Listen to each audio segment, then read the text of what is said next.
হান্নান মাসুদ, যিনি জাতীয় নাগরিক পার্টির একজন অন্যতম নেতা, রাজনৈতিক দল করার আগে তিনি খুব গুরুত্বপূর্ণ একজন সমন্বয়ক ছিলেন। আমরা দেখলাম যে এই যে জাতীয় নাগরিক পার্টি, তারা বিভিন্ন জেলায়, বিশেষ করে যার যার জেলায় তারা একটা সমাবেশের আয়োজন করছে। যেমন সার্জিসকে দেখলাম তার উত্তরাঞ্চলে, তার এলাকায়, তারপর আরো এক জায়গায় দেখলাম অন্য একজন।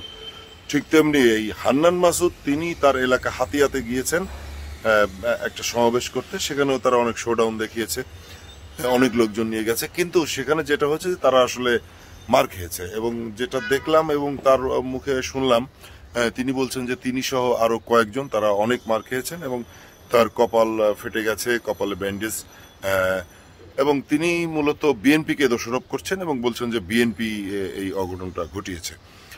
এছাড়া তারা 24 ঘন্টা আলটিমেটাম দিয়েছে যারা এর সঙ্গে জড়িত তাদেরকে যেন অ্যারেস্ট করা হয়।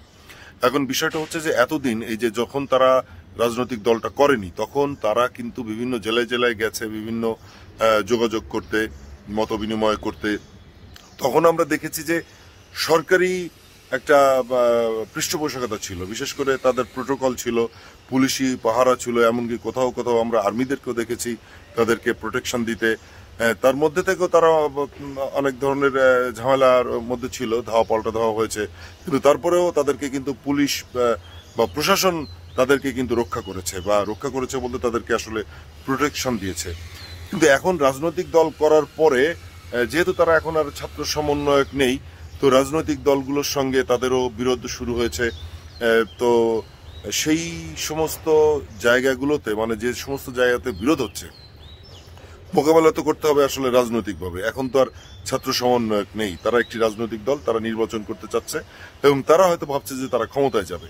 ফলে বাংলাদেশের যে একটা যে অনেকগুলো রাজনৈতিক দল আছে এবং সেখানে যে বাংলাদেশের যে রাজনৈতিক দলগুলোর একটা কালচার আছে, শোডাউনের কালচার আছে, তো সেই জায়গা থেকে তারাও কিন্তু মানে পুরনো রীতিতেই গেছে, তাদের ভেতরে কোনো নতুনত্ব কিছু দেখা যায়নি। এখন যেহেতু তারা রাজনৈতিক দলের নেতা, তারা রাজনৈতিক দল করেছে, তো যা কিছু করতে হবে রাজনৈতিকভাবে মোকাবেলা করতে হবে। বিএনপি বলি, আওয়ামী লীগ বলি, বা অন্যান্য দল যা আছে, যাদের সঙ্গে যাই হোক না কেন, রাজনৈতিকভাবে তাদের মোকাবেলা করতে হবে। আর যেহেতু বাংলাদেশে রাজনৈতিক দলগুলো, যেগুলো পুরনো দল আছে, তারা তো আসলে নানানভাবে অনেক পোড় খাওয়া দল। আর এরা একেবারেই নতুন, এবং দল হিসেবে যেমন নতুন, বয়সও অনেক কম। তো তারা হয়তো ভেবেছিল যে এভাবে করলেই লক্ষ কোটি মানুষ তাদের পেছনে ছুটে যাবে। বিষয়টা আসলে সেটা না, সেটা কিন্তু প্রমাণ করা শুরু হয়েছে। তবে মারামারি, কাটাকাটি এগুলি আমরা চাই না। আমরা চাই যে রাজনৈতিকভাবে মোকাবেলা করুক, এক দল আরেক দলের সঙ্গে যে বিরোধ যদি থেকে থাকে, সেই বিরোধ মোকাবেলা করবে রাজনৈতিকভাবে। সবাই ভালো থাকবেন।